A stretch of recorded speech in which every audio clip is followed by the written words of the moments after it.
إن الحمد لله أما بعد عن عقبة بن عامر رضي الله تعالى عنه قال قلت يا رسول الله صلى الله عليه وسلم من نجاه وفي رواية ما نجاة المؤمن قال أمسك عليك لسانك وليسعك بيتك وابكي على خطيئتك رواہ ابن حبان و ابن ماجہ۔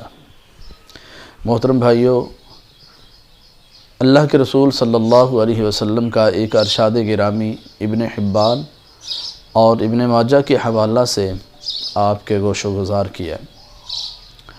اس حدیث کو روایت کرنے والے سیدنا عقبہ بن عامر رضی اللہ تعالی عنہ ہیں، اور اس حدیث میں 3 اہم موضوعات کو بیان کیا گیا۔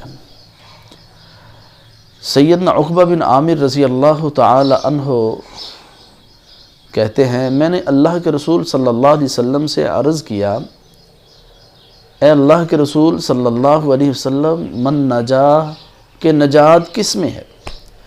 ایک روایت میں الفاظ ہیں ما نجات المؤمن کہ مومن کی نجات کس میں ہے؟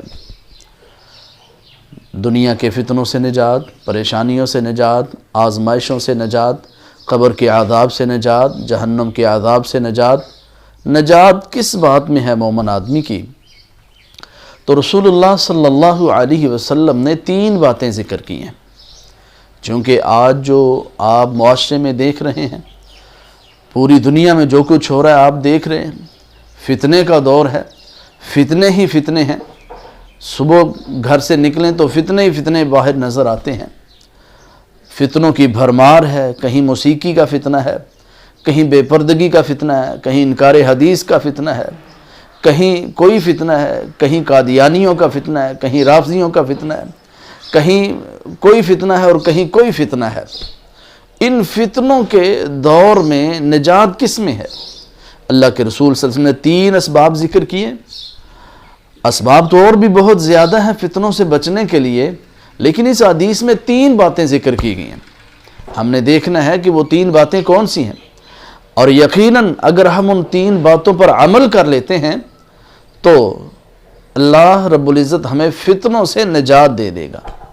خصوصاً آج جس فتنے کا ہم شکار ہیں، کرونا وائرس ہے، تو اس وائرس سے ہمیں نجات مل سکتی ہے۔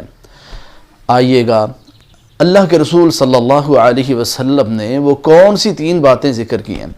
سب سے پہلے اللہ کے رسول صلی اللہ علیہ وسلم نے جو بات ذکر کی، فرمایا امسک علیک لسانک کہ اپنی زبان کو روکے رکھ، اپنی زبان پر کنٹرول کر، یعنی اپنی زبان کا صحیح استعمال کر، اپنی زبان کو غلط استعمال سے بچا لے، اپنی زبان کو غلط استعمال سے محفوظ رکھ لے، اپنی زبان سے جھوٹ نہ بولو، اپنی زبان سے کسی پر الزام تراشی نہ کرو، زبان سے کسی کو گالی نہ دو، کسی کی غیبت نہ کرو، کسی کی چغلی نہ کرو۔ اور یہ خصوصاً کرونا وائرس کے بارے میں لوگوں کی زبانیں بہت دراز ہو چکی ہیں کہ جی یہ ہے، یہ تو چائنا نے چھوڑا ہے، یہ امریکہ نے چھوڑا ہے، یہ فلاں نے چھوڑا ہے، یہ ہے وہ ہے، بہت سارے تبصرے ہیں۔ اور بھئی تمہیں جب کسی بات کی حقیقت کا علم ہی نہیں ہے تو تبصرے کرنے کی کیا ضرورت ہے؟ اللہ کے رسول صلی اللہ علیہ وسلم کی اس حدیث پر، آپ کی اس نصیحت پر عمل کرنے کی ضرورت ہے۔ آپ نے فرمایا امسک علیک لسانک، اپنی زبان کو روکے رکھو۔ تو زبان کی حفاظت کرنی چاہیے۔ اور پھر دوسرے نمبر پر جو اللہ کے رسول صلی اللہ علیہ وسلم نے فرمائی بات، آپ نے ارشاد فرمایا کہ وَلِيَسَعَكَ بَيْتُكَ، اپنے گھر میں رہو، اپنے گھر میں ٹکے رہو، اپنے گھر میں اپنا وقت زیادہ گزارو۔ تو یقیناً جب ہم اپنا زیادہ وقت اپنے گھر میں گزاریں گے تو ہم بڑے سارے فتنوں سے محفوظ رہ سکیں گے، محفوظ ہو جائیں گے۔ گھر میں رہنے کی بڑی ساری حکمتیں بھی ہیں، بچوں کی تربیت ہوگی، گھر میں رہیں گے، نماز پڑھیں گے، بچوں کو نماز پڑھنے کی عادت پڑے گی، پھر نفل نماز جب گھر میں پڑھیں گے تو بچے بھی ساتھ ساتھ پڑھیں گے۔ تو اسی طرح گھر میں رہنے سے آدمی بہت سارے فتنوں سے محفوظ رہ سکتا ہے۔ اور تیسری بات، اللہ کے رسول صلی اللہ علیہ وسلم نے فرمایا وَابْكِي عَلَىٰ خَطِيئَتِكَ، اپنے گناہوں کو یاد کر کے روو، اپنے گناہوں پر نادم ہو جاؤ۔ جب اپنے گناہوں کو یاد کر کے تم آنکھوں سے آنسو بہاؤ گے تو یقیناً اللہ رب العزت اپنی رحمت سے تمہیں فتنوں سے نجات دے دے گا۔